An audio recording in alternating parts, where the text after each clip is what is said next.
السلام علیکم ورحمۃ اللہ وبرکاتہ دوستو، آج میں آپ لوگوں کے سامنے ایک یہودی نوجوان لڑکی کی واقعہ بتانے جا رہا ہوں جو بالکل سچی واقعہ ہے۔ ہمارے نبی صلی اللہ تعالیٰ علیہ وسلم کے زمانے کا یہ واقعہ ہے، بالکل سچی واقعہ ہے، پورا فل واچ کیجیے گا۔ فیروز مندیوں کی کوئی متعین گھڑی نہیں ہوتی، رحمتوں کا دروازہ ایک بیک کھلتا ہے اور دل کی ظلمت خانے میں سعادت کا چراغ اچانک روشن ہوتا ہے۔ یہی ماجرا اس یہودی نوجوان لڑکے کے ساتھ بھی پیش آیا۔ دیکھنے کے لیے اس نے رسول اللہ صلی اللہ تعالیٰ علیہ وسلم کا چہرہ زیبا سینکڑوں بار دیکھا تھا۔ آنکھیں کھلی اور بند ہو گئی، نظر پڑی اور بکھر گئی، لیکن آج جانے کون سی گھڑی تھی کہ نظر پڑتے ہی دل کی دنیا زیر و زبر ہو گئی۔ ماشاء اللہ، بجلی چمک گئی، خرمن جلا اور سارا وجود خاص تر ہو گیا۔ اب دل اپنے قابو میں نہیں تھا۔ قیامت کی بات یہ ہوئی کہ گھر کی چار دیواری میں جس رسول عربی صلی اللہ علیہ وسلم کا نام لینا گیتی کا سب سے بڑا جرم تھا، اب اس کی محبت کا آشیانہ گھر کے باہر نہیں، دل کے نہاں خانے میں بن چکا تھا۔ عشق، اور وہ بھی رسول مصطفیٰ صلی اللہ علیہ وسلم کا عشق، جس کی خوشبو سے دونوں عالم کا مہک اٹھتے ہیں۔ اس کا چھپانا آسان نہیں تھا۔ امید بیم کی کشمکش میں جان کے لالے پڑ گئے۔ دل کا تقاضا یہ تھا کہ اس محفل نور میں چلیے، دیدہ بیتاب کا اصرار تھا کہ چلو جلوہ شاداب کی ٹھنڈک حاصل کریں۔ ادھر گھر والوں کا خوف، سماج کا خطرہ، کسی نے اس کے محفل میں جاتے ہوئے دیکھ لیا تو عالم کا محشر برپا ہو جائے گا۔ یعنی دیواروں کے حصار میں دل مبتلا محصور ہو کے رہ گیا تھا۔ قدم اٹھانے کی کہیں کوئی صاف جگہ نہیں مل رہی تھی۔ آخر دل نہیں مانا تو غلبہ شوق میں اٹھے اور مسجد نبوی کے دروازے کے قریب سے گزرتے ہوئے دزیدہ نگاہوں سے انہیں دیکھ آئے۔ کبھی دوسری طرف رخ کر کے کسی گزرگاہ پہ بیٹھ گئے اور دور ہی سے جلوہ خدا نامہ کا نظارہ کر لیا۔ سبحان اللہ۔ اسی طرح دن گزرتے گئے اور دل کے قرین عشق کی چنگاری سلگتی رہی۔ محبت کی تپش سے آنکھوں کی نیند اڑ گئی، چہرے کا رنگ اتر گیا، جی کھول کر رو بھی نہیں سکتے تھے، یعنی رو بھی نہیں سکتا تھا کہ دل کی بھڑاس نکلتی اور غم کا بوجھ ہلکا ہوتا۔ نتیجہ یہ ہوا کہ حالات کے جبر اور جاں گسل ضبط نے بیمار ڈال دیا۔ باپ نے ہر چند علاج کرایا، یعنی اس بچے نے بیماری میں مبتلا ہو گیا۔ کتنا بھی اس کے ماں باپ نے علاج کروایا لیکن کہیں آرام نہیں ہوا۔ تو آخر میں دیکھیے گا بھائی یہ کیا ہوتا ہے۔ وقت کے بڑے بڑے طبیب آئے لیکن کوئی فائدہ نہیں ہوا۔ جسم و تن کی بیماری ہو تو دوا کام بھی کرے، بے شک عشق کی آزار کا کیا علاج ہے۔ بے شک صحیح بات ہے دوستو۔ کسی مسیحا نے محبت کے مریض کو شفا بخشی، جو وہ شفایاب ہوتا ہے۔ ہزار جتن کے باوجود حالت دن بدن گرتی گئی۔ پھول کی طرح شگفتہ نے نوجوان سوکھ گیا، کانٹا ہو گیا سوکھ کر۔ ممتا کی ماری ہوئی ماں بالیں پکڑ کر روتی رہی۔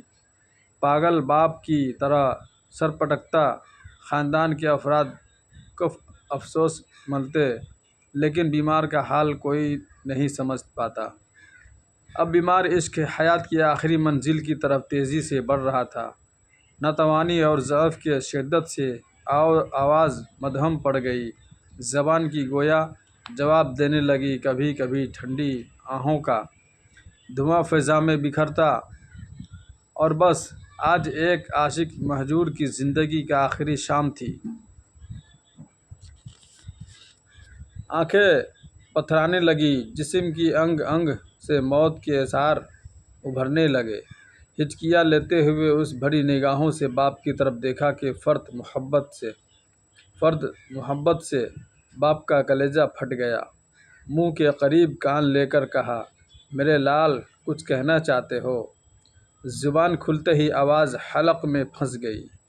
بڑی مشکل سے اتنا الفاظ نکل سکے، آپ وعدہ کریں کہ میری زندگی کی آخری خواہش پوری کر دو گے۔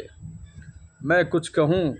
باپ نے دردناک اضطراب کے ساتھ جواب دیا، میرے جگر کے ٹھنڈک، یہ گھڑی بھی وعدہ لینے کی ہے۔ تمہارے خواہش پر اپنی جان کا قیمتی سرمایہ بھی لٹانے کے لیے تیار ہوں۔ تم بے خطر اپنی خواہش کا اظہار کرو، میں وعدہ کرتا ہوں کہ بے دریغ اسے پوری کر دوں گا۔ بیٹے نے لڑکھڑاتی ہوئی زبان میں کہا، بابا جان برا نہ مانیں، چند برسوں سے میں محمد صلی اللہ تعالیٰ علیہ وسلم کی عقیدت و محبت کے اضطراب میں سلگ رہا ہوں۔ آپ کے خوف سے زندگی کا یہ مخفی راز ہم نے کبھی فاش نہیں ہونے دیا۔ ان کی موہنی صورت، ان کا پرنور چہرہ ماشاء اللہ، اور ان کی دل آواز شخصیت نگاہ سے ایک لمحہ کے لیے بھی اوجھل نہیں ہوتی۔ انہی کی یاد میں سوتا ہوں، انہی کی یاد میں جاگتا ہوں ماشاء اللہ۔ جب سے بستر آلات پر پڑا ہوں، جلوہ اقدس کی ایک جھلک دیکھنے کے لیے ترس گیا ہوں۔ اب جب میری زندگی کا چراغ گل ہو رہا ہے، دل کی آخری تمنا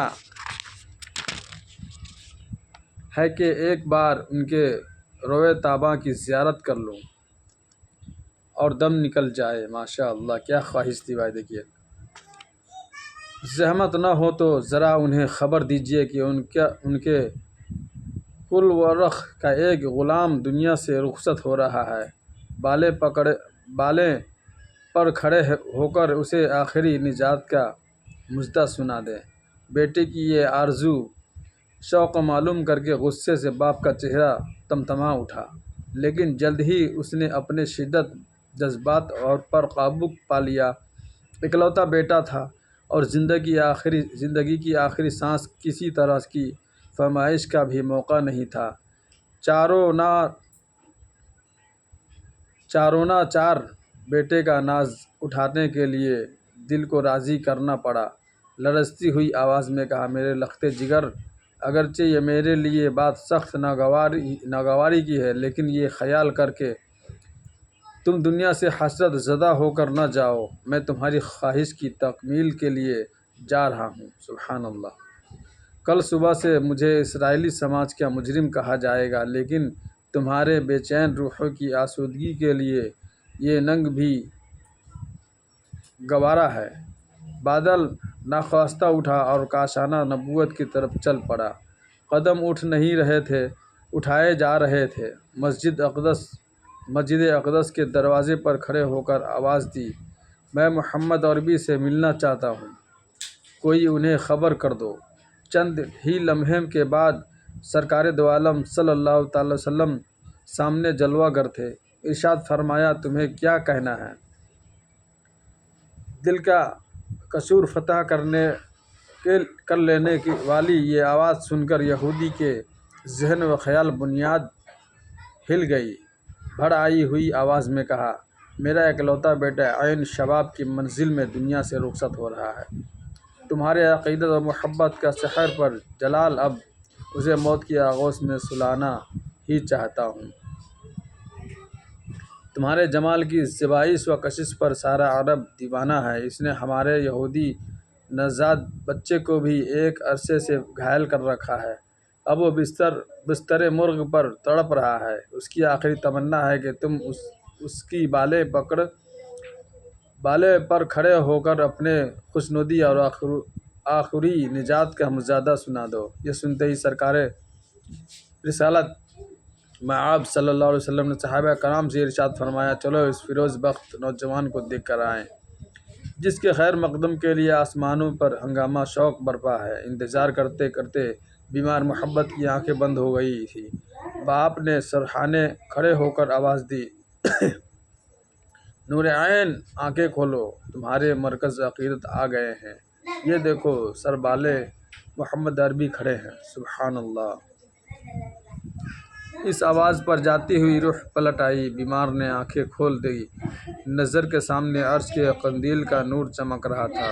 لہیب کو کمزور آواز میں اظہار تمنا کیا، سرکار، دل میں عشق و ایمان کی مقدس امانت کے لیے ہوئے اب عالم جاوید کی طرف جا رہا ہوں۔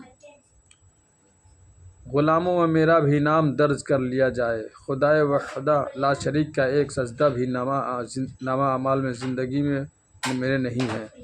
اس تنگ دامانی کے باوجود کیا میں اپنی نجات کی امید رکھوں؟ سرکار دو عالم صلی اللہ تعالی وسلم نے تسلی آمیز لہجے میں ارشاد فرمایا، زبان سے کلمہ توحید کا اقرار کر لے، دائرہ اسلام میں داخل ہو جاؤ، تمہارا نجات انشاءاللہ العظیم ہو جائے گا، سبحان اللہ۔ دوستو، اس کی دوسری بھاگ والی ویڈیو انشاءاللہ میں کل بتاؤں گا آپ کو۔ چلیے ٹھیک ہے، خدا حافظ۔